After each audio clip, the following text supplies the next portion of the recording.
Hey everyone, welcome to another episode of the Happy Even After podcast. So I am here today with Dr. Lisa Ferrari and Dr. Carla Fry, who are clinical psychologists that have been teaming up as authors, creators, and entrepreneurs for over a decade. They're affectionately known as the DrF's. They are directors of a vibrant psychology clinic in Vancouver, and their team specializes in providing mental health treatment for all individuals, couples, and family members. They are the founders of an international community initiative called the Kindness Patrol, where they give kids creative opportunities to experience the joy of delivering kind deeds to others. Their most recent ebook, called Splitting Up: How to Tell the Kids the Do's and Don'ts from the Dr. F's, is hot off the presses. So welcome, ladies. Thank you, Renee. Hi there. All right. So let's talk about telling the kids, because this is a question that comes up all of the time from my divorce clients and in the community of women that I serve. They want to know, how do you tell the kids about the divorce?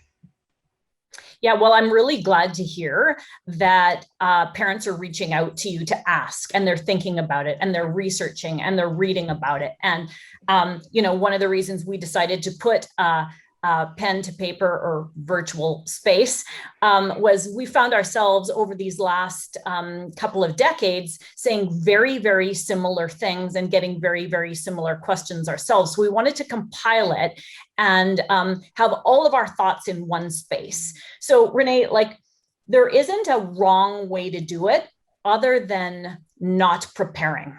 There's a lot of right ways to do it. We're going to give you our special go-tos as we talk today, but being mindful, prepared, and doing it with your partner. As long as you do that, you're more likely to be doing the right thing. Is there a different strategy depending on how old your kids are? Yes, absolutely. I mean, the developmental age is really important. Young kids, I mean, if we're thinking about how to best prepare and how to best plan, doing it the right way means the planning is a major piece in this. And you want to think about young kids needing less information delivered in less amount of time, and making sure that there's very few distractions. And if the kids are different ages, because that's not uncommon, right? If you've got 3 kids at 3 different ages, it's okay to have a more in-depth conversation with the kids that are a little bit older, right? So there's a lot of overlap in what we share with kids about divorce, but the older kids may have some questions. And we tend to encourage in the planning a follow-up time, 24 hours, 48 hours later for questions, because sometimes kids are just kind of overwhelmed, right? If they've gotten the information and they weren't expecting it. And even if they've gotten the information and we're expecting it, there's often still a lot of questions. Mm-hmm. And that's a good point, actually. Let me just throw that in there, because what we'd rather is for people to be thinking about this conversation and preparing to be able to know that there's going to be that second conversation and that third conversation and that fourth conversation. Everything of everything doesn't need to be squished into the first discussion. In fact, trying to figure out how many minutes and the space that is going to be the most the most comfortable, the best click for your child at their age is better than doing a full download of everything. And this is including if your kid is 17, right? Getting very specific about the script beforehand and agreeing with your partner on what's said and what is not said. And, really trying to orient that everything you do and say into a child oriented, your kid, their personality, what they need, what matters to them. They might ask you questions about, are you going to get remarried, or are you dating already, or all certain manner of other things. And we'll get to how to artfully not answer questions that are above a kid's pay grade, but really they want to know what how their lives are going to be impacted. And again, whether they're 2 years old or whatever their age are, that's really what we want parents to focus on, is the kid-centric perspective. So there was a little bit of an add-in, but it was kind of a long add-in. So let's just break it down to the basics. Let's say that you have a couple middle grade kids. Like, what does a script look like? What are the words that you actually use to tell them about the divorce? Mm-hmm. You want to hit that, Dr. Ferrari? Yeah, sure. I mean, what we usually say to kids, school age kids, which isn't really that different than some of the older kids as well, is that we want kids to know, we want parents to be able to tell kids that they love them very much, and that they made this decision together. And the decision that they've made together is one where they have decided to now no longer be in a romantic loving relationship, but to be in a parenting partnership. And that moving forward, their relationship with each other will be of a parenting partnership, and they'll continue to parent them as they always have together. So we can't say we too many times. We talk a lot about we have decided. And this is very important to differentiate as we're talking about this, Renee, that it doesn't matter in this conversation whose idea it was to leave the marriage. This is not the time nor place for that. We have decided together, we will always be your parents.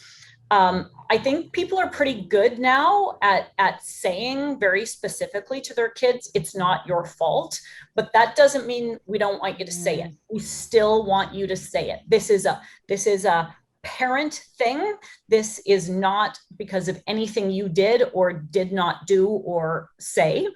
And then we get into a whole list of things, depending on your family and your child, about what's going to stay the same and what is going to change. So, obviously some folks decide to nest, wherein they share the space. Some folks decide to get a different space. Some folks decide to leave the family home and get two brand new. So what's going to change and what's going to stay the same? And the same list, Renee, it can never be too micro. Like literally for a 4-year-old or a 5-year-old, I know you were asking about school age, but we'll give those examples too. It's like, you're going to have the same PJs to wear. You're going to have your same stuffies. You're going to stay at the same school. You're going to walk the same pathway to get to your classes. Very, very specific, same. Kids want to hear that. So what happens if you have one parent, though, who says, I didn't want the divorce, I'm not doing it, you tell the kids? Because we see that happen a lot as well. How does that one parent approach it? It's a tricky one. Right. Well, if they're consulting with us in our therapy room, I mean, there's a little bit of a therapeutic intervention that needs to take place, which is a lot more difficult for a lawyer to do with their client. But in terms of helping parents to understand that the wanting to do it on your own and ensuring that they hear that you didn't want the divorce, there's not a real lot of like child-centered thinking behind that. Anytime a parent, and this is really what we want parents to know, every time a parent feels strongly about sharing their own experience, it's often then fueled by more parent-centric needs. And it is also very adult-like information that doesn't benefit the kids whatsoever. It often helps the parent to feel better, but the kids tend to feel worse. So the intervention is helping that parent in particular, get to a place where they understand you want to do what's best for your child. We're here to tell you that approach isn't going to have the result that you are intending. The result that you're intending for yourself, you may achieve, but the result that you're intending for their well-being and their post-divorce adjustment will not occur. And we hear that from kids all the time. Kids may say they want to know because developmentally they want to be able to like integrate that information and kind of know why this is happening. But at the end of the day, we've heard a lot of kids say, it doesn't make me feel good knowing that information. When they actually have it, it does not land well for them psychologically. So if you have a 17-year-old or an 18-year-old and they're asking questions and they want to know the why and they're pushing for more details, how much can you actually tell them? Or should you not be telling them some things? Because I think often parents think, well, they're older, or even take this to like a 21 or 22-year-old, they're older, so they have a right to know. Like, do they have a right to know? Should they know? Yeah, the short answer is no. The longer answer involves, in general, when kids ask us things, whether they're younger or they are already adults, they just because they ask it doesn't mean it's necessarily going to be good for them to hear it. And just because they ask it, we're not being bad parents if we say, look, I know your brain is grinding around trying to figure this out. I know that you really want to know who started it or what we have done to be able to salvage this marriage before the breakup. But the thing of it is I really want to, if I was the parent, I really want to focus on you. We really want to focus on taking care of you. We really want to focus on how, with this rift in the parental relationship, how we can throw in together to do what needs doing for you. Of course, that was very verbose. You're not necessarily going to say that. A 17-year-old is going to give you about 30 seconds before he rolls eyeballs at you, right? But honestly, we want parents to have the permission to talk about the question. Like, I hear you, you really are grinding to figure this out, but this isn't the right time and space. And I need more time. And your other parent needs more time to figure out how to answer that for you. Now is not the time. So I'm sorry that this might be a frustrating thing for me to share with you, but legitimately, we think it's the best answer for you at the minute. Do you have to know all of the details about the living situation in order to share this? Like, if you're at the beginning stages and you don't know what a parenting plan is going to look like, should you hold off telling the kids until you know what the future is going to look like? Or do they just, you give them that, say, we're going to be doing this thing, knowing that you may actually not be physically separated for months or even longer? Well, I think that, parenting plans and separation agreements take quite a bit of time for some that aren't getting along so well, to get down on paper. So I think that if parents can get the essentials, right? As much of the essentials that they have control over and are able to put in their own parenting plan, even if it's not finalized, I think that if they can agree on some of the fundamental pieces, then it's the right time to share with the kids. But if they can't tell kids, whether or not they're going to be able to stay at the same school, they need to hold off. I mean, we need to have some information for them rather than, hey, we're getting divorced and then to be continued with the details isn't going to go well for the kids at all. It'll be very anxiety inducing for them. So I think it would be a good idea to get as many things that they have control over that they can share with the kids around what's going to stay the same, even if the living situation isn't fully solidified yet. Right? Yeah, Renee, time with both of us. Totally. It's not a bad thing to say, I wish we had the answer for you about that. We're working on it. It is absolutely okay. We really want to get that figured out. We don't have it figured out yet. As soon as we have it figured out, we'll let you know. And it's better to do that in the introductory place than the kids hearing it from their neighbor or from, like, I mean, we talk about who needs to hear what first and how you share it with your best friends, or when do you share with the teachers or extended family. But you definitely want kids, they're sensitive. They know when something's shifting. It's much better to say something and to address that than to do the like, no, it's fine. Right? Yeah, Absolutely. I mean, I think regardless of whether or not the parenting plan is done, I've got parents that I consult with all the time where they're like, people are in the community are starting to figure it out. We need to get to the kids before they hear that from others. So I think that there are some basic things that parents are able to say to their kids, which is even if we're not sure what the living situation is going to be, you're going to have time with each of us.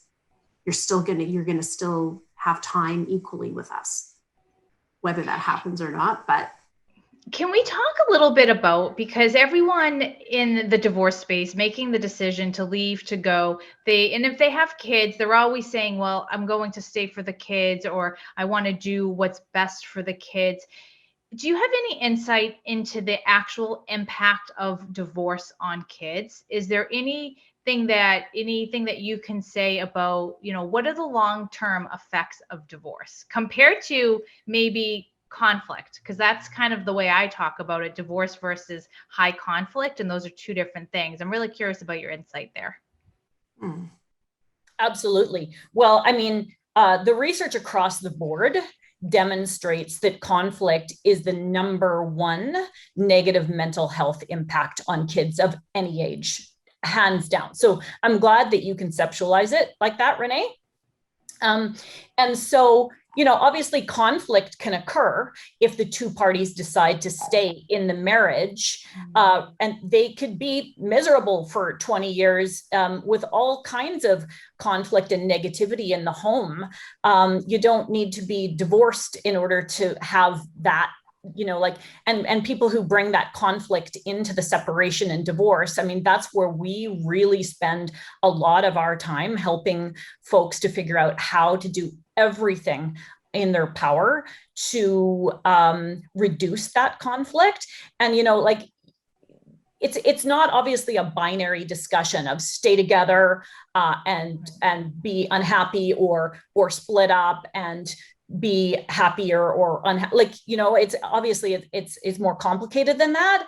But staying together primarily with somebody that you hate and you're in conflict with in order to quote unquote be there for the kids, that is not going to be advantageous to your kids' mental health, to their social emotional functioning, to their future ability to be in a positive, loving relationship. Absolutely.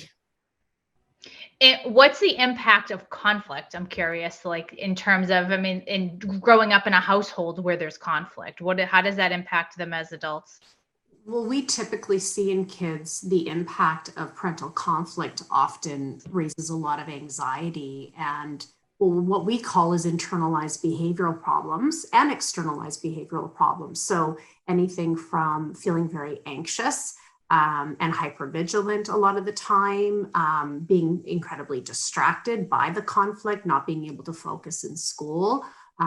And for some kids, not even wanting to separate from a parent to go to school. There's that separation anxiety when there's a lot of high conflict, or they can identify one parent suffering more than the other, and they want to take more of a caretaking role. Low mood, depression is very, very prevalent with high conflict as well. And acting out behaviors for some kids as well, high risk behaviors, drugs, alcohol, just high risk behavior that we would typically see, with kids that have even experienced a trauma. So there is, for some kids that we consult with, I mean, the divorce, the conflict of the divorce has had a traumatic impact on them. Very difficult for them to feel safe and secure in their own personal relationships as well. Yeah, and it tends to, sort of pave the way for a young person to be either very passive in their relationships, like I don't want to get yelled at, I don't want to cause a thing, and therefore can end up in best friendships or relationships themselves wherein they get taken advantage of. Or the flip side, a little bit more like, okay, like everything that happens in this friendship or in this relationship is a win or lose. So I better get in there like with some aggression and like get my point across. And so, I mean, again, it's not binary, but it tends to swing one way or the other in terms of their relationships, and everything that Dr. Ferrari said about their mental health, 100%, depending on their personality. Right. And one thing that I want to add that tends to get really overlooked is the higher the conflict, the less safe it is for kids to get their own mental health needs met, where it's not a safe atmosphere and environment for them to be seeking psychological services, even though parents are very supportive and want that for their kids. It can be incredibly uncomfortable. It can feel incredibly threatening and unsafe because the conflict is so high. And if they were to really share how they were feeling about the family situation and the conflict, they would internalize it or have internalized it as really high risk stakes here, that there's a potential that they could be in trouble, or they could make the conflict worse, or that they live it all day and would rather not even be in a situation where they have to open up to these emotions that they're dealing with. I have a lot of young clients that have needed to be in the therapeutic process for 4 years to actually talk about the impact that the divorces had, or to be able to talk about the feelings that they had at that time, even though the parents were very supportive in getting them the services. It's a barrier. Family conflict is a barrier for kids to get mental health needs met. So let me ask about a situation. We see this all the time in the divorce world, and I'm sure you've seen it too, where one parent says to the other, don't tell your mom or don't tell your dad that we're doing this or that we had this conversation. They're asking the kids to keep a secret from the other parent. What impact does that have on kids? Yes. Well, wherever we can, when we get ahead of it, we try to provide the education that is absolutely harmful to the child to have, there shouldn't be secrets where the child has to hold that information. What happens is kids feel guilty. They feel awful. They feel like they're being bad. They feel like they're being sneaky when they're sitting there, even if it's a small secret. Don't tell your other parent that we had donuts for breakfast or whatever it is. It interrupts that child's ability to connect with both parents, and they feel awful. They feel unsettled. They feel anxious. They wonder if they're doing the wrong thing, because kids, we generally teach them from when they're little people to tell the truth and to care about the other person. Asking a child to keep something from their other parent, it interrupts that. It interrupts how they think about themselves as a good person or not, and it also interrupts their relationships.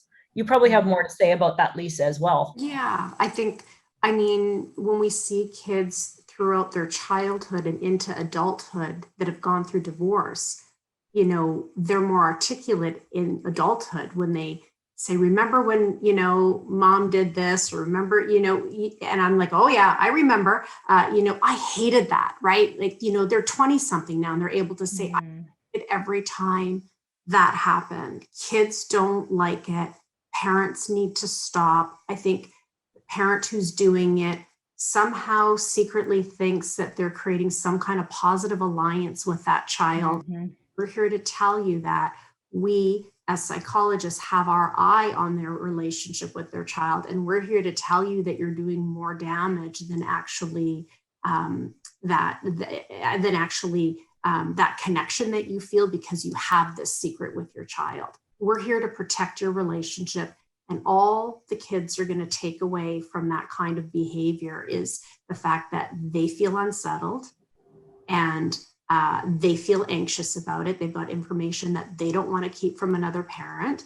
And as they grow and evolve, their takeaway is going to be, it's going to be a judgment towards the parent that actually pulled them into the lie. And parents need to understand that. And that's often an intervention that we use is, hey, we're here to protect your relationship with your child. These are the sorts of things that are actually going to backfire on you than have any kind of negative impact or positive impact that you're thinking it's going to have between you and your child, or negative impact between you and your child and between your child and the other parent.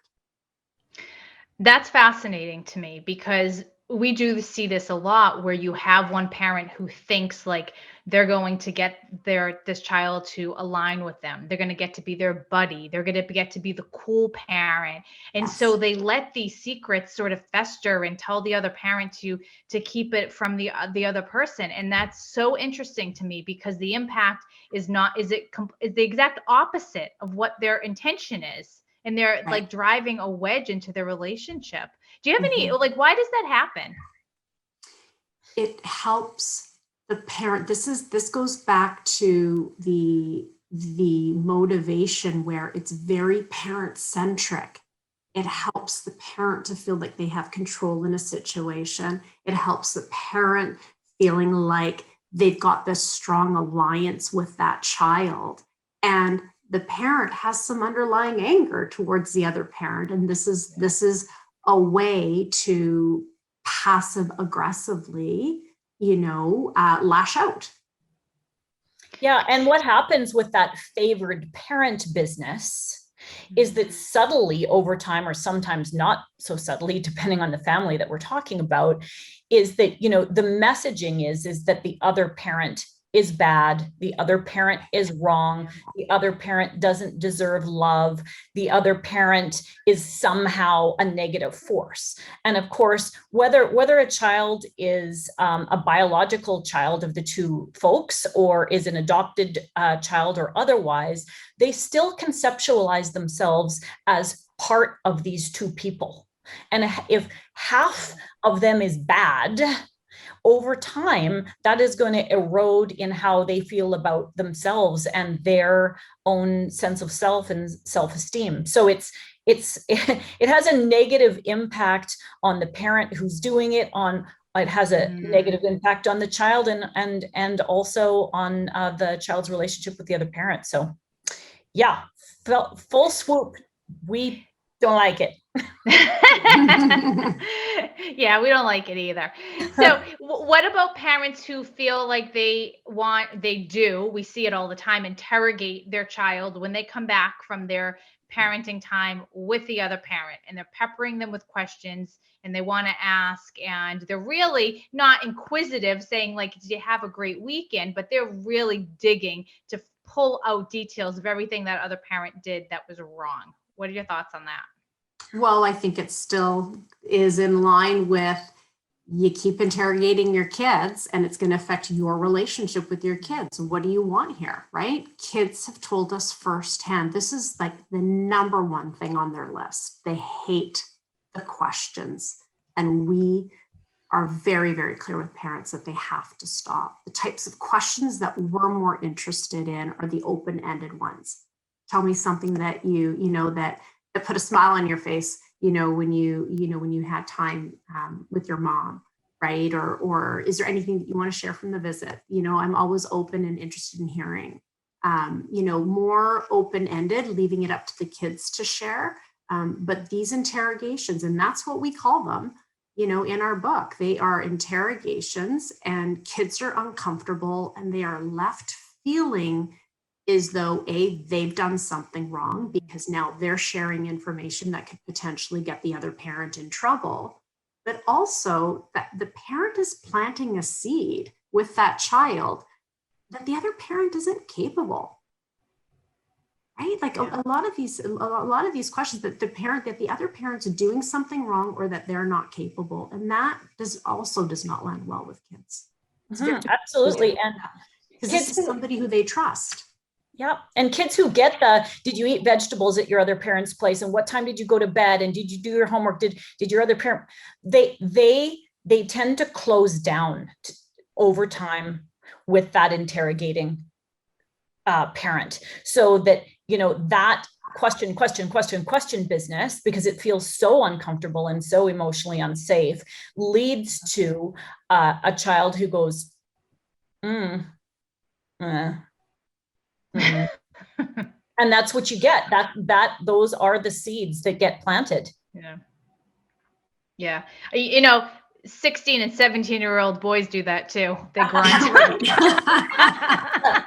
Guaranteed, 100%. Who's going to get a whole lot more of it. Right. Right.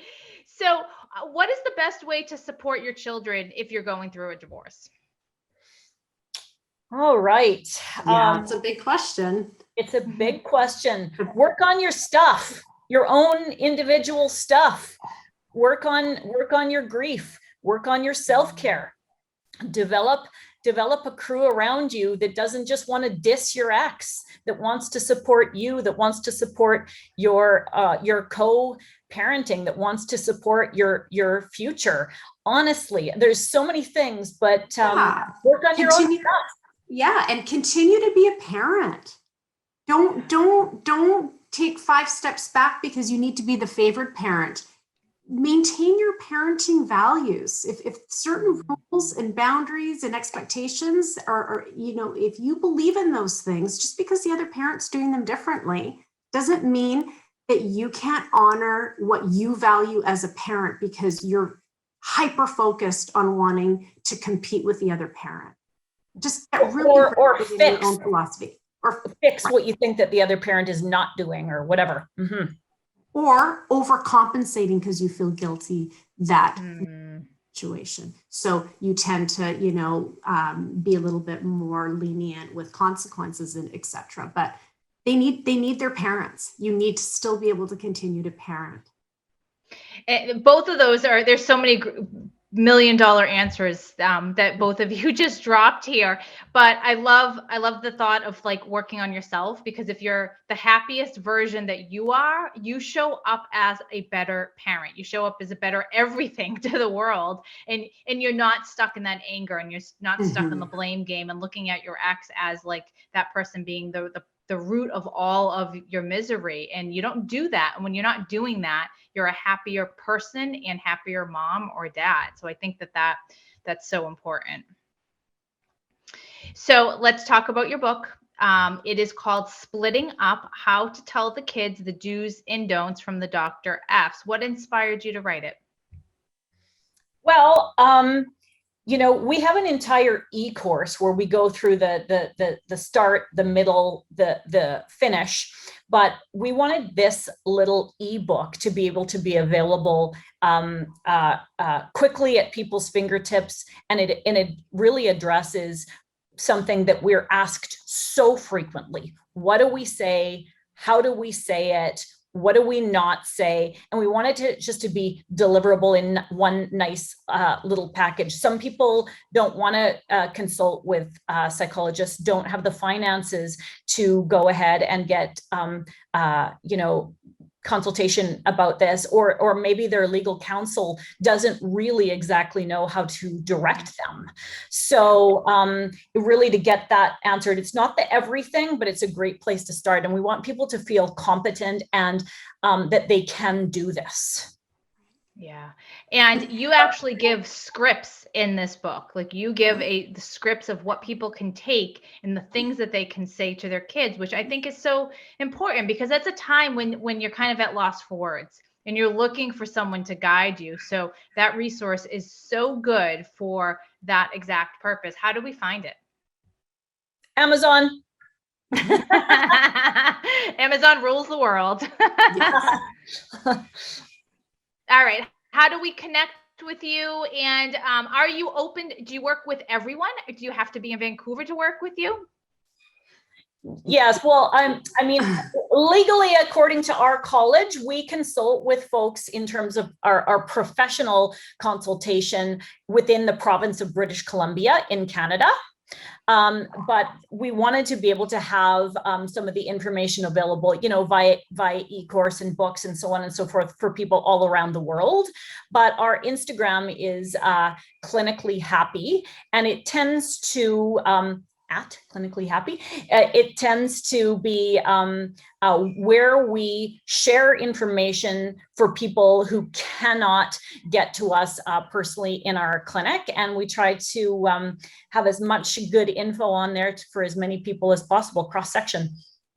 Yeah, and of course, I'll put all of the links in the show notes as well. Such a valuable resource, and I just love the way you approach it. I love your take on it, and you guys are just spreading some light into the world in a place that's really dark for some people. So thank you so much. So any final words for someone going through a divorce and thinking that they're just never going to see the light at the end of the tunnel? It's very possible. It's very possible to be happy. It's possible for your family to be happy. It is very, very possible. That honestly, the potential is truly there. And there's so many good resources out there. You just need to reach out, and the support is there. Absolutely. Absolutely to all of that. Find your tribe and move forward. Continue to take one step at a time. Thank you so much, Dr. F's, for spending this time with us. Thanks, Renee. You.